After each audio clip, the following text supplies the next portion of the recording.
Hola amigos, bienvenidos a otro video de mi canal.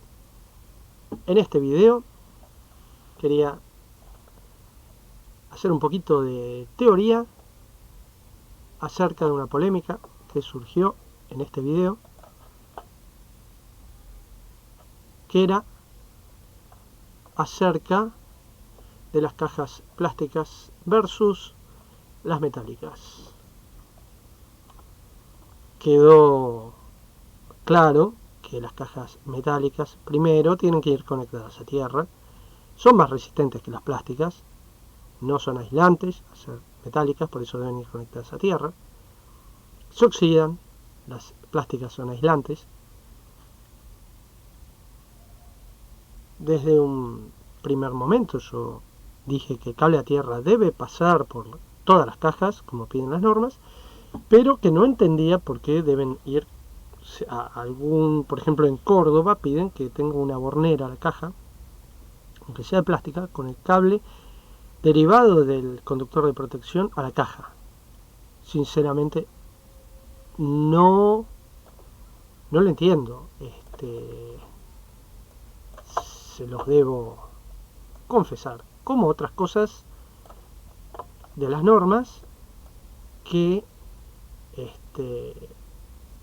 en determinado momento no me quedaron claras y el tiempo me dio la razón, como por ejemplo por qué no se podía usar caño corrugado blanco en las losas. Es el día de hoy, eso en el 96 lo decían las normas, y es el día de hoy que usan para terribles edificios cable corrugado en las losas.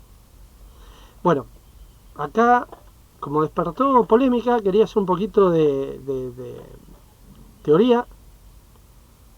No es que quiera hacer polémica en base a un comentario, pero lo debo decir. Primero agradecerle a Jaime David Cuadros, que muy amablemente me quiso explicar por qué sí o sí se pone cable a tierra en la caja de plástico, y no es ridículo. Yo dije que era ridículo, bueno, me hago cargo de lo que dije. Él dice que la corriente estática, da toda la explicación de la corriente estática, que es... Ahora vamos a verlo en teoría un poquito. Dice que el cable a tierra descarga toda la estática que se pudiera acumular en la caja plástico. Primero, es cierto que una descarga a tierra descargaría la estática, pero del punto que toca de un material aislante. ¿Se entiende eso? Para descargarlo habría que tocar toda la caja con una malla metálica conectada a tierra, por ejemplo.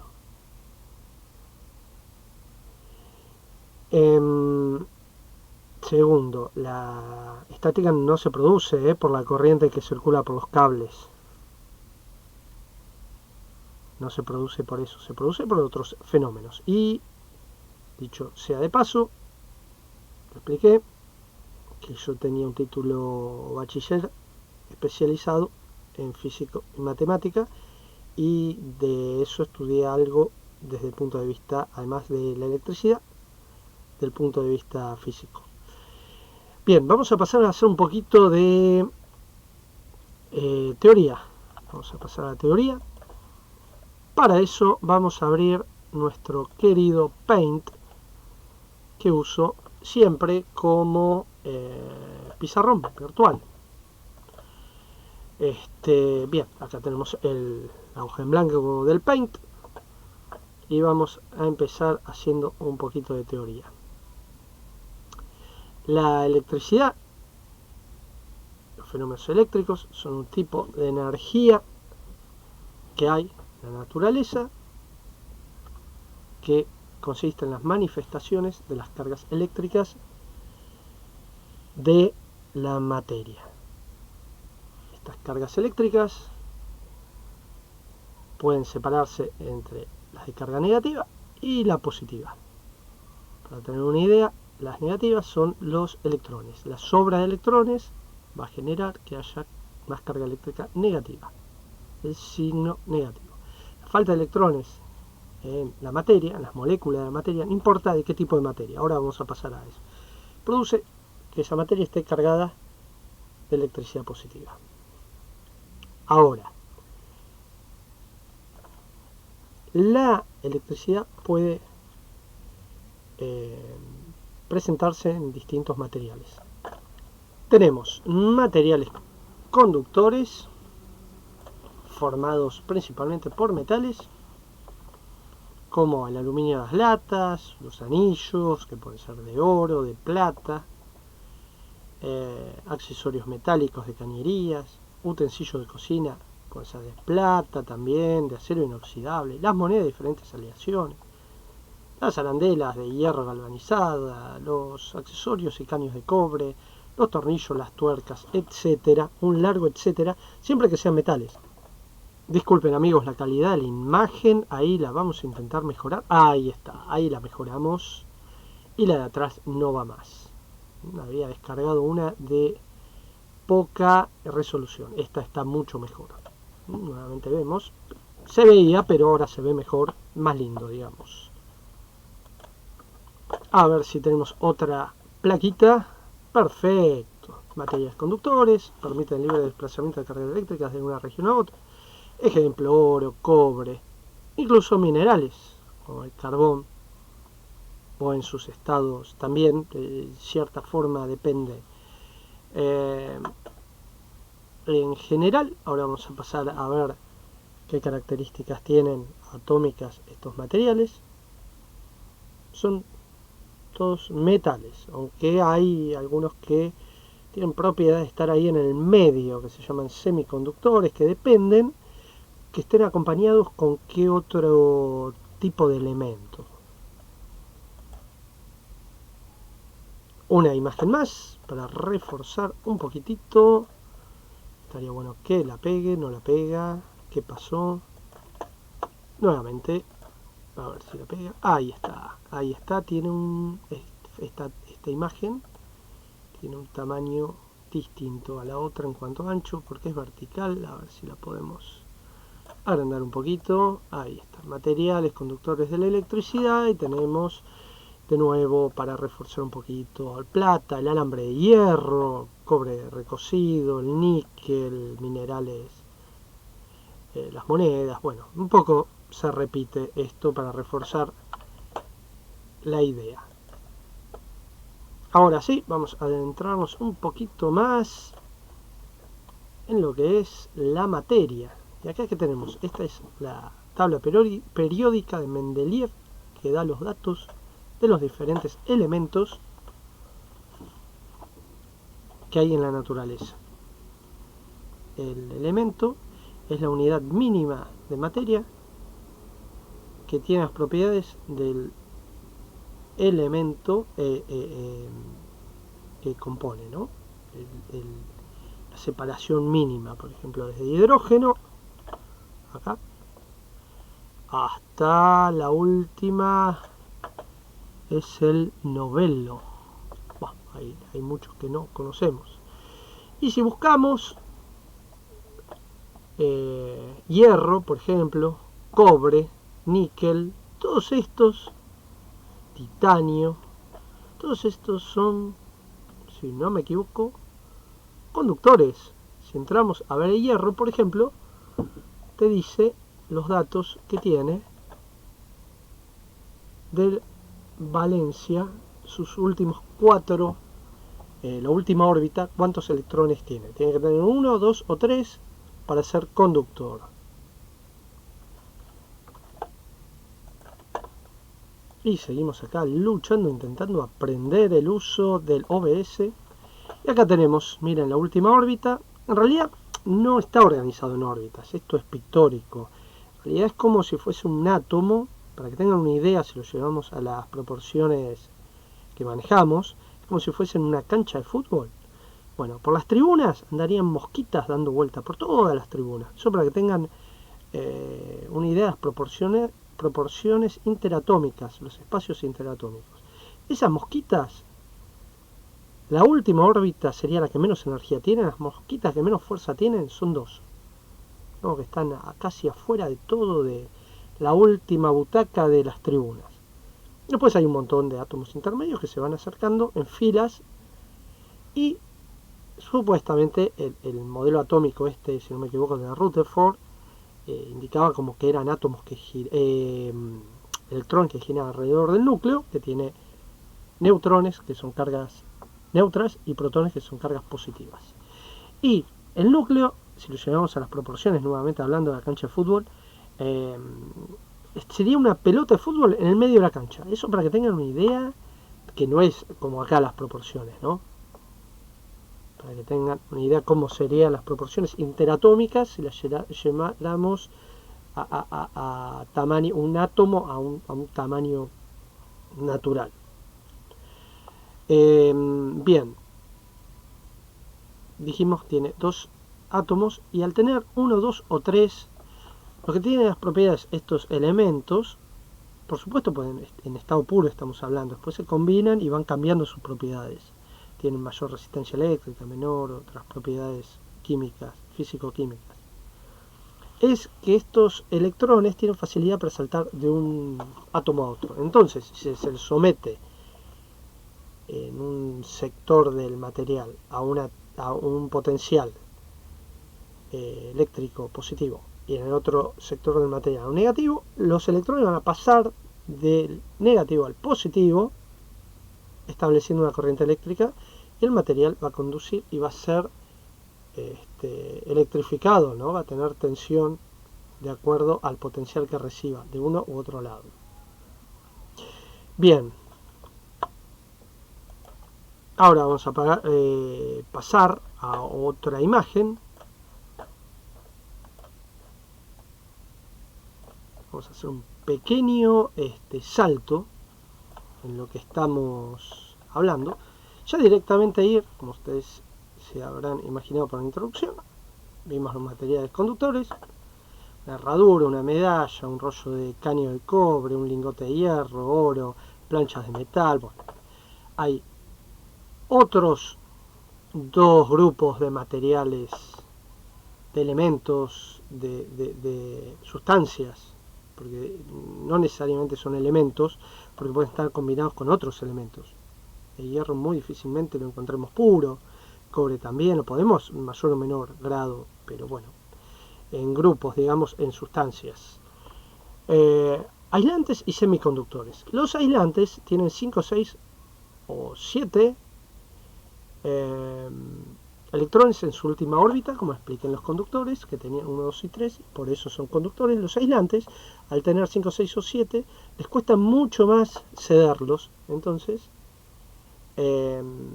son sustancias que le oponen mayor dificultad al movimiento de las cargas eléctricas en su materia, ¿no? Después están los semiconductores, que como vieron que los conductores tenían 1, 2 o 3 electrones en su última órbita, los aislantes 5, 6 o 7, tienen 4, es lo que quedó en el medio. En realidad los semiconductores tendrían que haber hecho algo así los muchachos, en mi opinión, ¿no? Está muy bueno igual, me estoy valiendo de imagen, desde ya agradecidísimo de estar valiéndome de estas imágenes.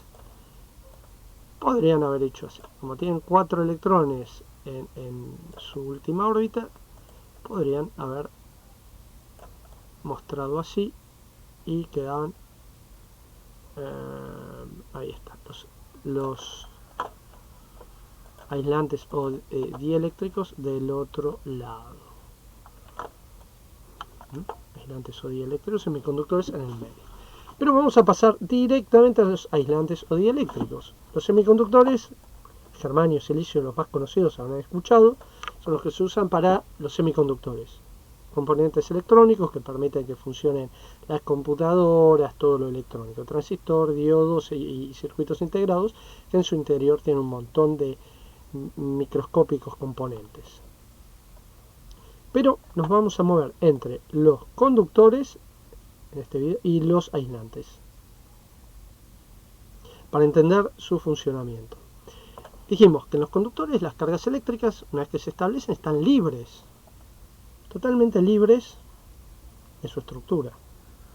Por eso, si ponemos en cualquier punto de un metal una carga positiva y otra negativa, se va a establecer entre esos dos puntos una circulación de corriente eléctrica, de acuerdo a la tensión que apliquemos, un montón de cosas, pero entendemos el concepto básico. Y los aislantes o dieléctricos, lo que vamos a hacer es tomar acá la imagen, pasarla acá, porque como les dije, no vamos a hablar de los semiconductores. Ahí quedó una botella medio cortadita, pero no importa, se entiende, ¿no? Tenemos que ordenar acá un poquito. Acá está. Las bolsas de plástico. El plástico es muy buen aislante, no absorbe la humedad, o sea que por dentro va a seguir, al no absorber la humedad, seguir siendo aislante, a diferencia de madera. La madera absorbe la humedad y puede volverse conductor en toda su sustancia, toda su masa. El vidrio, que también tiene, o sea, puede tener propiedades aislantes eléctricas, pero, por ejemplo, la bolsa es no higroscópica y la madera es higroscópica, absorbe la humedad. El vidrio es no higroscópico, no absorbe la humedad, la porcelana tampoco. Hay barro, que más o menos puede llegar a humedecerse, el papel seco, porque también absorbe la humedad, distintos elementos que nos damos cuenta, tampoco son, elementos, son sustancias compuestas por elementos que tienen propiedades aislantes. Ninguno de estos materia que vemos acá, de estos no son elementos, estas cosas que vemos acá, maderitas, una bolsa de plástico, macetas, una hoja de papel, una botella, está formada por un elemento, sino por sustancias que combinan diferentes elementos, como mostré que son los elementos en la tabla periódica. Están compuestas por moléculas que mantienen las propiedades, la mínima porción de sustancia que mantiene las propiedades de la materia que compone. Bien,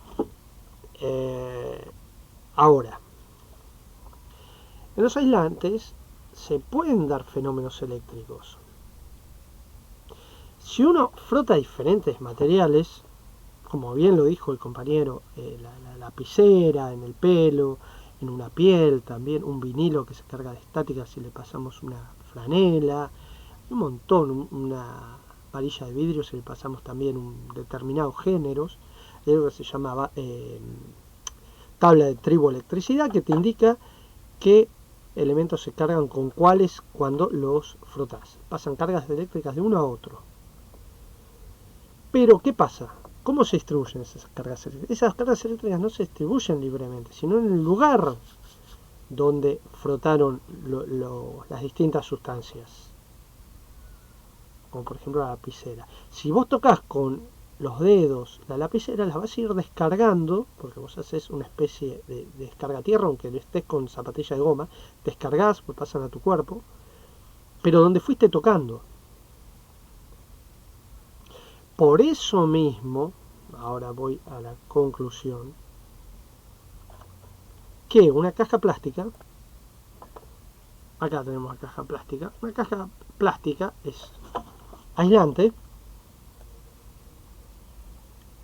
es de material aislante, es de plástico, y no se, si se cargara de estática, cosa que es muy raro porque habría que estar frotándola con otro material triboeléctrico que la cargue de electricidad, no se carga por la circulación de corriente por los cables, pero si se cargara de electricidad, no se descarga por conectarle un cable a tierra con una bornera. Desde ya les digo que no se descarga por conectarla a tierra, para nada. Vamos a dibujar, acá hay una bornera, ¿no? El fondo con un tornillito. Descargaría solamente el punto que toque. Esto lo vamos a dibujar como si fuese la descarga a tierra, ¿no? Descargaría si estuviese cargada de electricidad. Se descargaría. Para descargarla, si estuviese cargada de electricidad estática, como cual una virome cuando la frotamos con el pelo, habría que tocarla toda, ya sea con una escobilla conectada a tierra, con la mano, pero no va a descargar un borne a tierra conectado, cable a tierra, toda la estática si se hubiese juntado, cosa que es muy difícil, repito, estática en la caja. Si no, podemos reflexionar, podríamos pensar que si el plástico, al conectarlo a tierra, permitiera movilizar toda su carga estática, sería un conductor. Y justamente el material aislante, como vemos acá, tiene la propiedad de no dejar mover las cargas eléctricas dentro de su estructura. Ojo, si aplicamos 1.000.000 de voltios a un cable, las cargas eléctricas van a pasar a través de la vaina aislante. Porque la vaina aislante de estos cables está normalizada para 600 volts. Aguanta más, pero está aprobada en ensayos certificados para 600 volts. Entonces, si se cargaran de estática estos cables, la única forma de descargar esa estática, que no va a ser por la circulación de corriente eléctrica, sería por otro motivo físico, vaya a saber cuál, físico-químico es en realidad, sería pasarle a través de toda la vaina, descargarlo. Entonces, con esto quería aclarar ese concepto de que para descargar un material aislante, primero aclarar el concepto de qué es la triboelectricidad o electricidad estática. No tiene que ver con los fenómenos de electrodinámica, electricidad, la fuerza electromotriz, las cargas eléctricas en movimiento, la corriente eléctrica. No tiene que ver con la corriente eléctrica que circula a través de los cables. Sí, con otros fenómenos de frotamiento de materiales también aislantes que se pasan de uno a otros las cargas. Después, entender que si ese material triboeléctrico aislante está cargado de estática, producido por un fenómeno de triboelectricidad, se descarga, pero hay que tocarlo todo. No se va a descargar por un punto de un borne de un cable a tierra. Por supuesto, las estructuras metálicas, si están aisladas de tierra, se pueden cargar de estática. Y si les ponemos un cable a tierra, las vamos a descargar totalmente. En el caso de, por ejemplo, los camiones cisterna, que tenían unas escobillas o unas cadenas que tocaban el piso para descargar su estática todo el tiempo al piso. Porque si se cargaban de electricidad, en el momento por ahí que iban a descargar, tocaba una manguera también cargada con electroestática de diferente polaridad, podía saltar una chispa y volar todo. ¿Por qué? Porque la electricidad estática suele producir tensiones muy elevadas que cuando se descargan rápidamente en forma de una chispa, como cuando se sacan un pullover de poliéster y sienten unas chispitas entre el cuerpo, cuando tocan la manija de un auto que está cargado de estática, o cuando tocan a veces un picaporte, o cuando caminan mucho sobre una alfombra y después van y tocan un picaporte o una canilla y salta una chispa. Esas chispas pueden ser de miles de voltios, entonces pueden ser peligrosas para un camión cisterna o algo que es explosivo, conductor o inflamable. Puede ser muy peligroso. Que justamente hay que tomar recaudos en instalaciones eléctricas que están en lugares que son explosivos o algo, que hay que tomarlos, los recaudos, no cabe la menor duda. Pero es un error el concepto de que porque le pongas un borne con un cable a tierra, una caja de plástica, le vas a descargar toda su estática. Es un error, eso desde ya. Así que amigos, vamos a ir terminando este video. Espero que les haya gustado. Cualquier cosa me dicen, seguimos discutiendo. Le agradezco mucho al compañero que aportó su opinión, errónea, pero bueno, la aportó. Lamento que luego de responderle no volvió a aparecer. Pasa mucho eso. No sé por qué la gente siente vergüenza cuando se equivoca. Yo cuando me equivoco y me corrigen agradezco. Pero bueno, cada uno sabe lo que hace. Así que amigos, gracias por ver el video. Como siempre les digo, comenten, suscríbanse y nos vemos en el próximo.